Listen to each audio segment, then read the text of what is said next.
Recuerda darle like, suscribirte y activar la campanita. Nuestro oxígeno, nuestro oxígeno, nuestro... Por afanes no vemos tanta belleza, no, por afanes nos olvidamos de sembrar. Por descuido olvidamos que hay un futuro en esta tierra. Si la queremos mañana, la debemos respetar. Para mitigar el cambio climático, se nos han pedido muchas acciones individuales, personales, voluntarias, cotidianas, pero también otras de responsabilidad colectiva. Y surge una pregunta: ¿realmente es posible la sostenibilidad? Para reflexionar sobre este tema y encontrar muchas respuestas, un invitado muy especial, desde Ciudad de México, el químico Guerra, estará con nosotros. Nuestro oxígeno, con un mensaje de amor para ti. Un saludo cordial para todos los que nos escuchan. También es indispensable preguntarnos en qué consiste la sostenibilidad. El desarrollo sostenible es un concepto que aparece por primera vez en el año 1987 con la publicación del informe Brundtland, que alertaba desde aquel entonces las consecuencias medioambientales negativas del desarrollo. Y definitivamente hoy lo estamos observando. También alertaba acerca de algunas soluciones que veía posibles, pero a la vez los problemas derivados de la industrialización y el crecimiento de la población. Un hombre de radio, un químico de la UNAM, un investigador con sus estudios e investigaciones sobre la química de nuestro planeta, la contaminación, las soluciones. El químico Luis Manuel Guerra, desde Ciudad de México, bienvenido. Gracias por aceptar la invitación. Carlos Alberto, para mí es un gran gusto. Ustedes saben muy bien que mi corazón está muy cerca de Colombia, de esa gran nación que pues a todos nos ha entusiasmado aquí en México desde siempre. Y efectivamente, como mencionó Marian, este concepto pues ya tiene años, y voy a hacer una pues presentación, una especie de recuento de dónde surgió, para ver realmente qué posibilidades tiene la sostenibilidad en el sistema económico de convertirse en una realidad o no. Y es importantísimo que lo entendamos, porque si no ocurre la frustración, el desapego, sobre todo entre los jóvenes, que muchas veces se sienten, desarmados, se sienten imposibilitados realmente de incidir en este deterioro que estamos teniendo en el planeta, y caen en el nihilismo, caen en, el desánimo, porque realmente no ven hacia dónde podemos ir. Es un término un tanto abstracto, pero que hoy en día todo el mundo lo maneja. Y me voy a ir más atrás que lo que decía Marian del informe Brundtland, y hacer una brevísima reseña de lo que es el ambientalismo y en su relación con la sostenibilidad, de dónde surge esta idea. En realidad, los problemas ambientales los hemos tenido los seres humanos desde que iniciamos el proceso de la civilización hace 10,000 años. Antes de esos 10,000 años, el ser humano estaba prácticamente inscrito, envuelto en fenómenos naturales como cualquier otro mamífero en el planeta. Éramos recolectores, éramos cazadores, éramos muy poquitos. En realidad es un milagro que los seres humanos hayan sobrevivido, porque es una especie endeble, es un ser mucho más débil que la mayor parte de los otros mamíferos del planeta. Somos más débiles, por ejemplo, que todos nuestros primos, los simios, ¿verdad? Un chimpancé, ¿verdad? Que es un tercio del tamaño y del peso que tenemos nosotros, tiene mucho más fuerza en los brazos que los que tiene cualquier atleta humano. Entonces, el que hayamos sobrevivido de 3 corrientes genéticas que se derivaron, ¿verdad? Como la especie Homo, el Neandertal, el Cromañón y el sapiens, que somos nosotros, ¿no? Nuestros hermanos Cromañón y Neandertal sucumbieron, ¿verdad? Ante los cambios planetarios. Eso es muy importante que lo tengamos hoy en día en cuenta por el gran cambio que estamos nosotros induciendo en el planeta.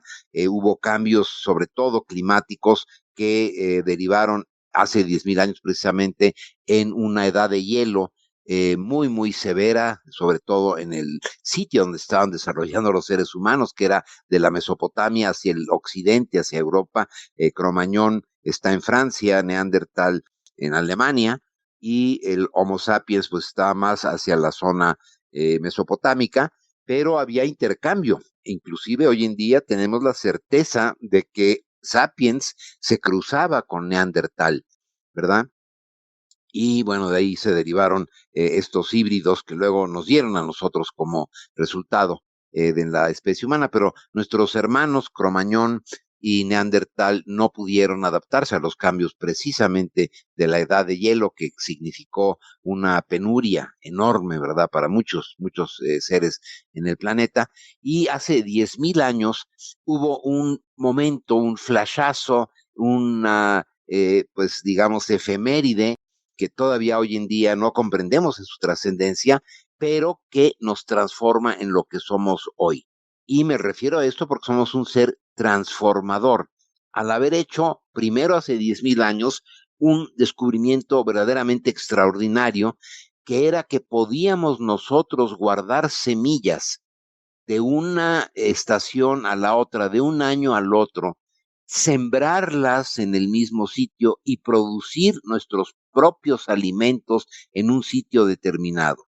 Ningún otro ser vivo hasta hoy en día en la corteza terrestre y en los océanos es capaz de producir sus propios alimentos. Somos el primer ser que lo logra. Y esto trae consigo la transformación del medio y trae consigo el inicio de la contaminación y de las alteraciones ecológicas. ¿Por qué? Porque al haber hecho ese descubrimiento, empezamos a alterar el suelo, quitando cobertura forestal para poder plantar las semillas que sabíamos que nos iban a dar alimento.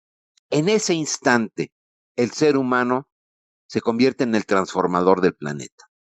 Esto es muy importante por lo que voy a comentar un poco más tarde. Poco tiempo después, se da cuenta también de que podía encerrar en corrales los animales que perseguía y que cazaba para poderlos tener cerca de donde producía su alimento. Y se inicia la ganadería. Con la agricultura y la ganadería dirigida por el ser humano, se inicia esta transformación del planeta que nos ha llevado a lo largo de 10.000 años a hacer dos cosas muy importantes: crear la civilización humana, un portento de la vida, y a la vez alterar el medio. Y esto nos ha llevado a un proceso de aprendizaje, de prueba y error, que yo lo veo positivo, lo veo como una espiral ascendente del ser humano hacia mayores grados de libertad, pero que ha sido una experiencia muchas veces dolorosa en cuestión, por ejemplo, de la alteración del medio, que hoy en día nos está dando como resultado el cambio climático, el calentamiento global, la pérdida de especies, etcétera. Eso es a lo que voy, que tenemos que entender este proceso para poder saber si vamos a llegar a una sociedad verdaderamente sostenible, en armonía con la naturaleza. Hace esos 10.000 años nos empezamos a separar los seres humanos de los procesos netamente naturales. ¿Por qué? Al poder cultivar en un mismo sitio, nos asentamos en ese lugar. Hasta hace 10.000 años éramos nómadas. Nos movíamos conforme al clima, conforme a la presencia o no de ciertas frutas, de ciertos vegetales, de las presas animales que perseguíamos y cazábamos, y teníamos moradas que eran cambiantes, éramos nómadas. Pero en el instante en que pudimos cultivar nuestros propios alimentos en un solo sitio, empezamos a crear aldeas, villorrios, finalmente ciudades.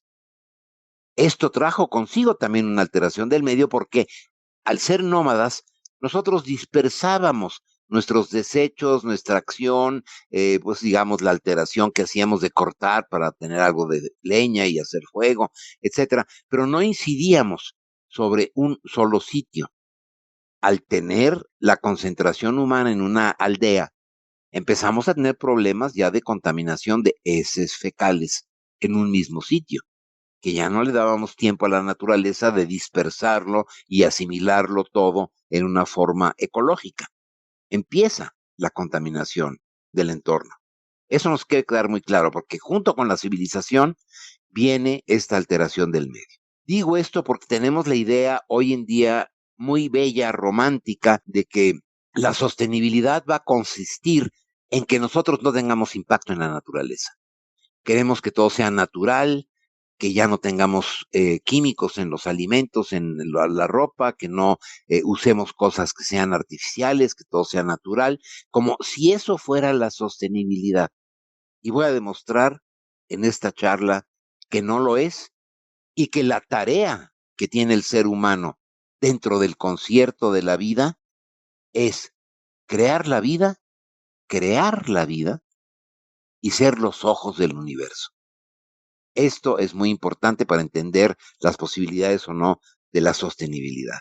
Vamos entonces en el tiempo creciendo y vamos desarrollando herramientas con la civilización. Empezamos a hacer una agricultura cada vez más intensiva, producimos más alimentos, tenemos mayor supervivencia y hay algo muy importante en esto. Empezamos a crecer como especie. Al tener los alimentos en un mismo lugar, tanto animales con la ganadería como vegetales con la agricultura, empezamos a reproducirnos mucho más.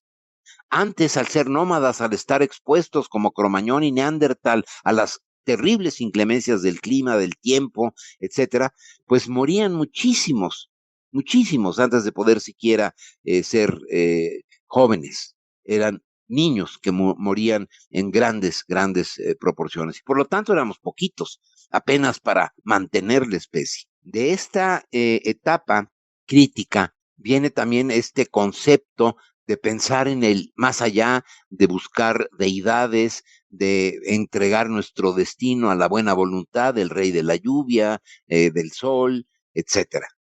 Pero también al tener ya estas herramientas empezamos a ser más dueños de nuestro destino y empezamos a reproducirnos y nuestras aldeas crecen y se hacen villorrios. Y el impacto sobre el medio ambiente va aumentando.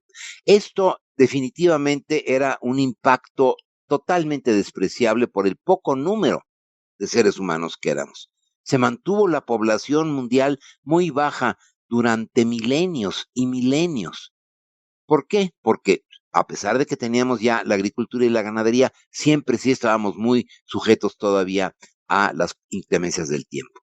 Pero viene un fenómeno tan importante como ese, que fue cuando empezamos nosotros a entender los fenómenos naturales para cambiarlos a nuestros fines, y surge dentro de la civilización la era de la tecnología. Y ahí viene un cambio también fenomenal. Empezamos no solamente a arar la tierra, no solamente a tener el ganado en corrales, sino empezamos a experimentar. El ser humano empieza a desarrollar una capacidad cognitiva para experimentar con seres vivos. Y he ahí, creamos nueva vida, hibridizamos semillas. El maíz que hoy en día consumimos viene de un maíz primitivo llamado teosinte, cuyo origen es en México, pero que no tiene el teosinte nada que ver con el maíz actual que cosechamos. El teosinte es perenne, o sea, es una planta perenne. El maíz que nosotros cultivamos no es perenne, es caducifolio y muere la espiga cada vez. Por eso colectamos el rastrojo después de cosechar las mazorcas del maíz. La mazorca que tenemos hoy en día, que tiene hasta 30 centímetros, no tiene nada que ver con la mazorquita de 5 centímetros que tiene el maíz original. Empezamos a experimentar los seres humanos también con animales. Y empezamos a hibridizar y a entender las características que para nosotros eran útiles, por ejemplo, con las vacas, que las modificamos para que nos den leche aún después de destetar al becerro.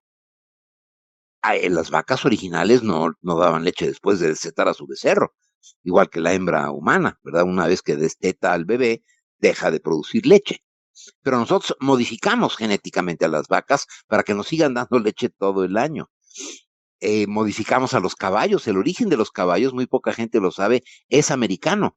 Siempre pensamos que los caballos nos llegaron con los españoles, ¿no? Cuando la conquista. Pero no, el caballo, el equino, tiene su origen en América del Norte, aunque era un caballo enano, pequeño, ¿verdad? Que luego migra, se va a través posiblemente del estrecho de Bering hacia Asia, en sentido inverso a cómo llegaron los primeros humanos a nuestro continente, y se desarrolla después como el caballo que conocemos. Pero todas las razas de caballo que usamos hoy en día, los hanoverianos, el pura raza inglés, los caballos españoles, el caballo árabe, los lipizanos, todos son híbridos producidos por el ser humano.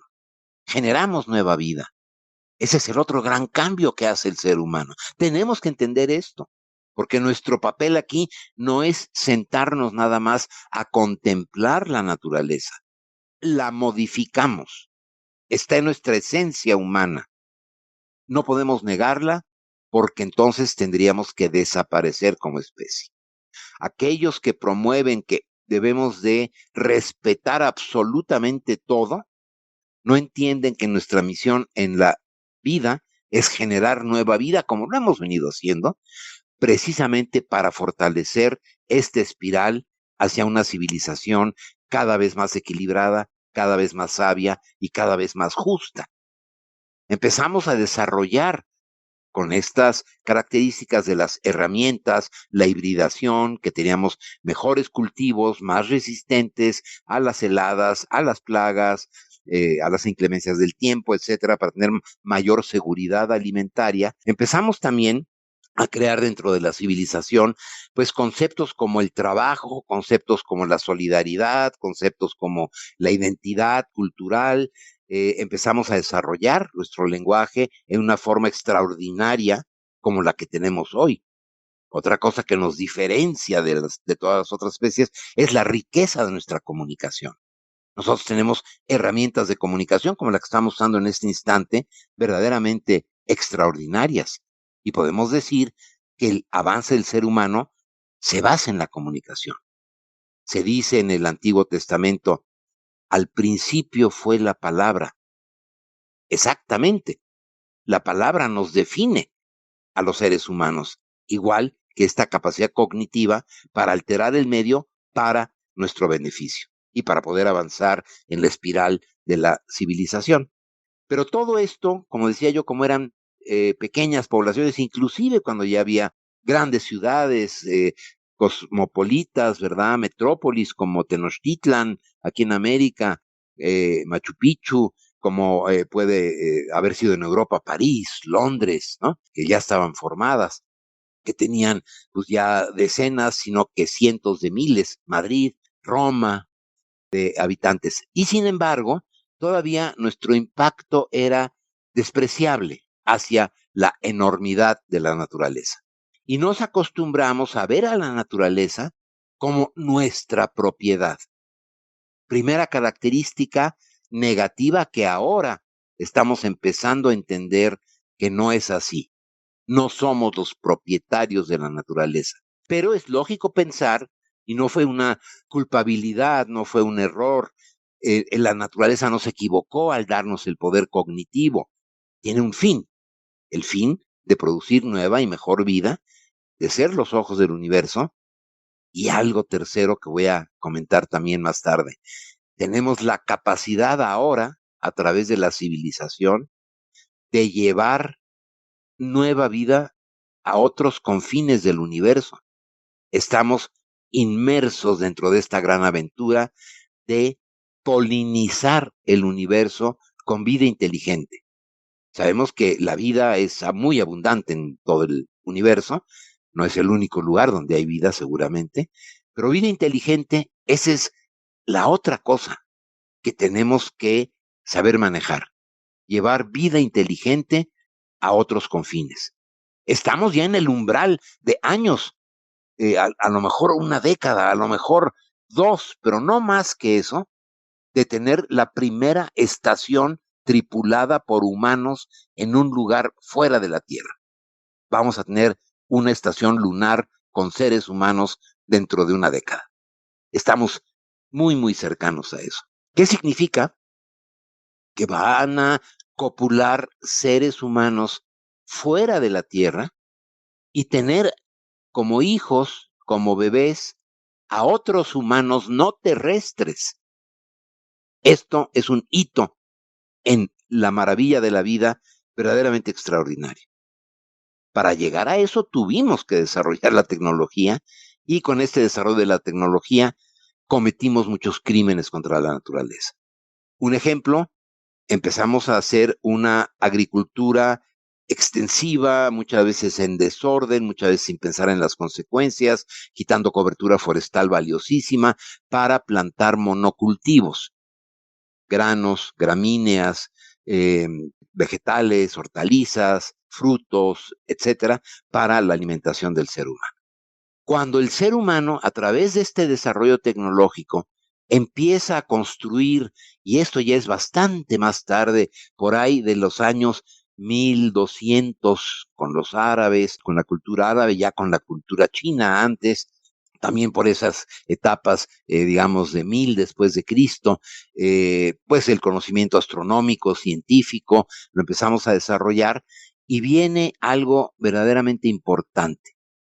Por ahí de los años 1400, 1500 después de Cristo, el desarrollo de algo que verdaderamente nos caracteriza y nos pues define como raza, como especie, el desarrollo del conocimiento científico. Hubo muchos antecedentes anteriores, como comenté, ya desde pues mucha época anterior. Los romanos, los griegos tenían desde luego el desarrollo ya incipiente de la medicina, etcétera. Pero verdaderamente un cuerpo sólido científico surge con Galileo y posteriormente con Newton. Y entonces empezamos a crear un cuerpo sólido que se llama la ciencia, sistemático, en donde abrimos los ojos, los seres humanos, y empezamos a entender lo que es nuestro entorno vital, lo que es nuestro planeta Tierra. Es la etapa en que nos damos cuenta de que no somos el centro del universo, de que no somos un plato plano, sino que somos redondos, y viene otro avance verdaderamente significativo, hablando de esto de la comunicación que nos caracteriza, que es la invención de la imprenta. Y en ese instante empieza el ser humano, en lo general, desde luego incipientemente al principio, a enterarse, a leer, a conocer, no solamente con un puñado muy, muy selecto de sacerdotes de élite de las cortes que tenían la posibilidad de leer y de conocer, sino que con la imprenta de Gutenberg empieza a diseminarse el conocimiento. Y ahí viene este desarrollo verdaderamente espectacular que nos lleva hasta nuestra época actual. Y es en el siglo pasado cuando un descubrimiento fundamental nos catapultea hacia lo que somos hoy y a los retos que tenemos hoy, y que fue el desarrollo de la farmacología, el descubrimiento de los antibióticos, que reducen en una forma verdaderamente espectacular la mortandad infantil.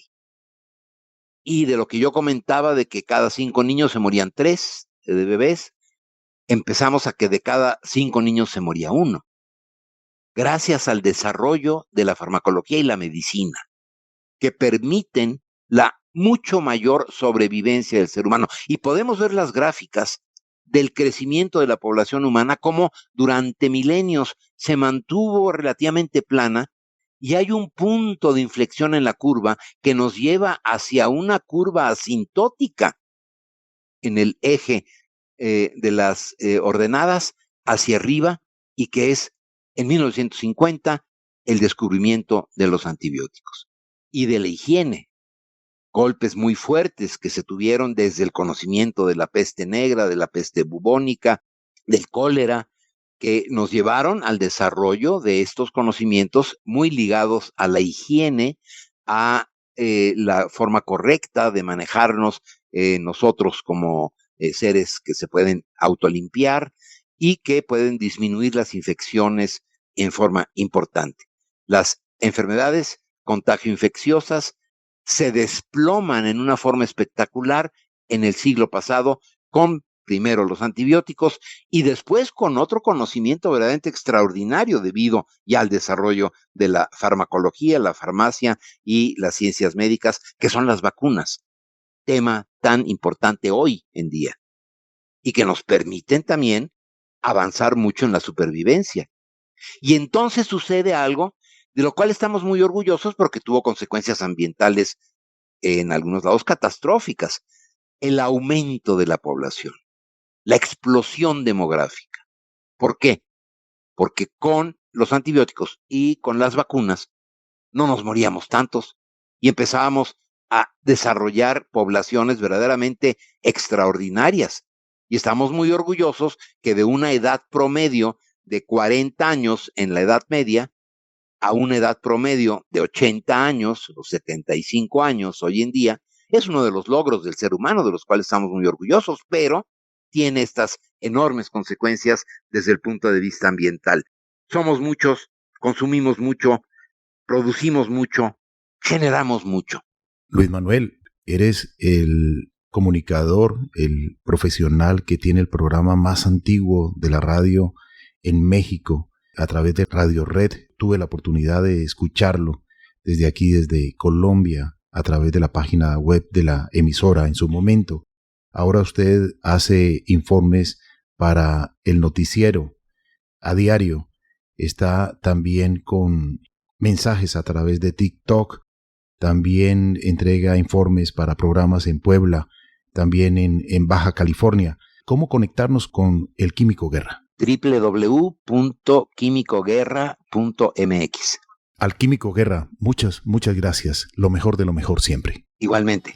Se nos quedan muchas frases, muchas acciones por realizar para poderle colocar verdaderos límites al crecimiento, en el mejor sentido de la palabra, sin comprometer las necesidades de los seres humanos que vendrán después de nosotros. Y allí iremos respondiendo la pregunta que formulamos al comienzo de este programa. ¿Es realmente posible la sostenibilidad?